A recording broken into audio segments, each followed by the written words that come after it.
Bonjour aux citoyens français. Excusez-moi du dérangement juste pour 2 minutes. C'est pas pour faire de la manche. Je viens parler de l'immigration simplement pour éveiller un peu les consciences parce que beaucoup de citoyens français ne savent pas. Et d'autres qui savent se taire par rapport à ce fléau. Il faut savoir, je suis immigré. Beaucoup, comme moi, nous venons dans ce pays-là. Pour certains Français, c'est d'abord pour les allocations, pour les aides sociales, pour profiter du système de la France, que la France a acquis difficilement et par un travail de labeur, de dur labeur, pour pouvoir avoir ce système social. Mais moi, je viens ici pour expliquer. Il y a une France qui travaille, mais il y a une France des dirigeants français qui est là pour faire des guerres en Afrique, et pour bénéficier de ce système social. Vous n'êtes pas censé ignorer comme moi, la France n'a pas le pétrole. Comment fait la France pour avoir le pétrole, le carburant pour que travaillent ou circulent ces voitures? Comment fait la France? La France n'a pas... Pour notre santé à tous, nous vous rappelons que le port du masque mais comment fait la France est pour que obligatoire ces trains-là circulent? bord des trains, sous peine d'une amende de 135 €. La France n'a pas de cacao. Pourquoi chaque matin, on a le Nescafé, le Nescao? Beaucoup de citoyens français ne savent pas. Nous venons ici pour éveiller les consciences pour que les gens savent, parce qu'on se plaint de l'immigration. Mais d'où vient l'immigration? L'immigration est la résultante de l'ingérence française et des guerres de prédation en Afrique. Si vous ne le savez pas, je viens d'un pays, une ex-colonie de la France. Les Français pensent que ces pays-là sont désormais indépendants. Non, nous ne sommes pas indépendants.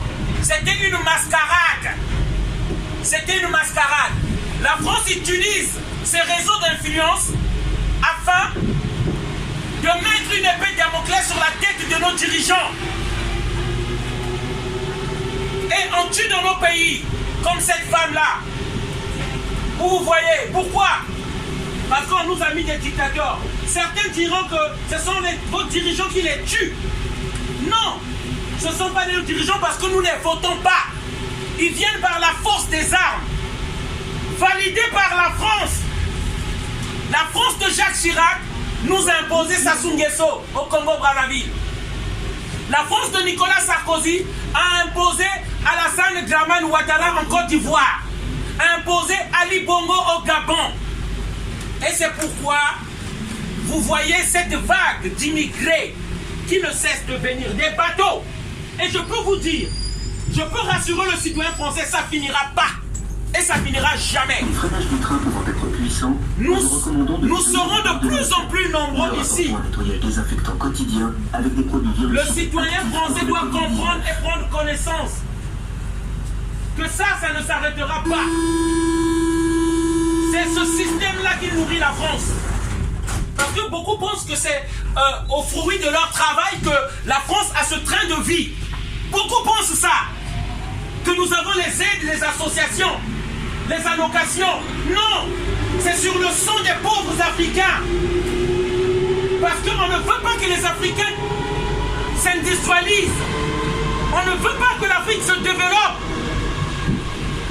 La France a inventé des djihadistes au Mali. Beaucoup de Maliens meurent. La France a fait tuer les civils maliens dans leur propre pays. Et n'endosse pas les responsabilités. Nous venons ici réveiller les citoyens français de ce qui se passe. La France ne doit pas se plaindre de cette immigration. Parce que celui qui sème la colonisation et les guerres récolte l'immigration. C'est ce message-là qu'on veut faire passer ici afin que tout le monde comprenne. On n'est pas contre le peuple français. On est contre la politique des dirigeants français.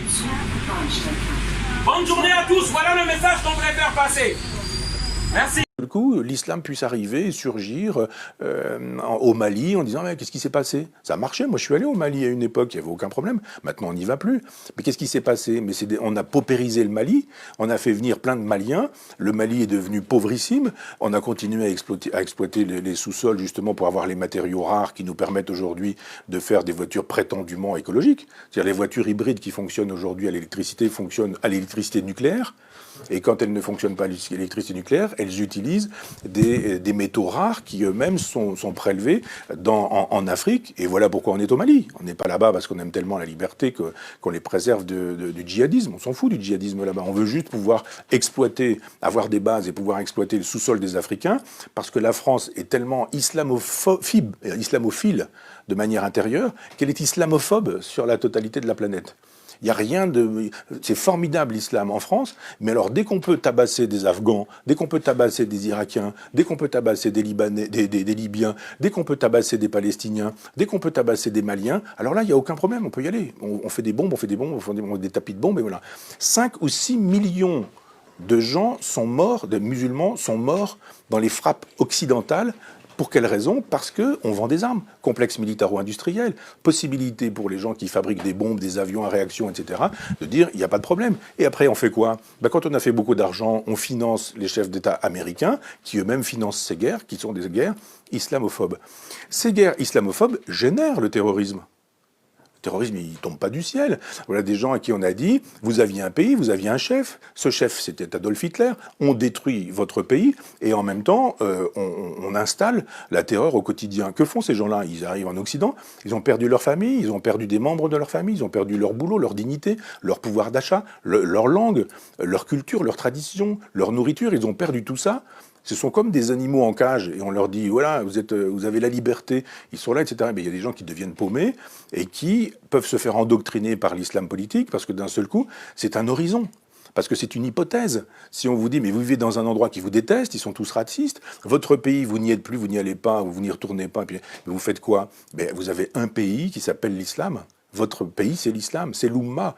Donc je pense que tant qu'on n'aura pas une politique nationale, une politique européenne, une politique planétaire et mondiale, c'est-à-dire tant qu'on n'aura pas de projets qui ne soient pas des projets d'argent, de fric, en disant allez-y, circulez, c'est formidable, plus on a des migrants ici, plus on peut baisser les salaires. Évidemment, vous avez des gens, ils viennent du Mali, ils n'ont pas de papier, et ils viennent dire, mais moi, si vous voulez, je vous fais la plonge. Et on leur dit, d'accord, pas de problème, tu me fais la plonge, mais en même temps, pas de papier, pas de truc, je te donne un petit peu d'argent, pas de retraite, pas de sécurité sociale, les sans-papiers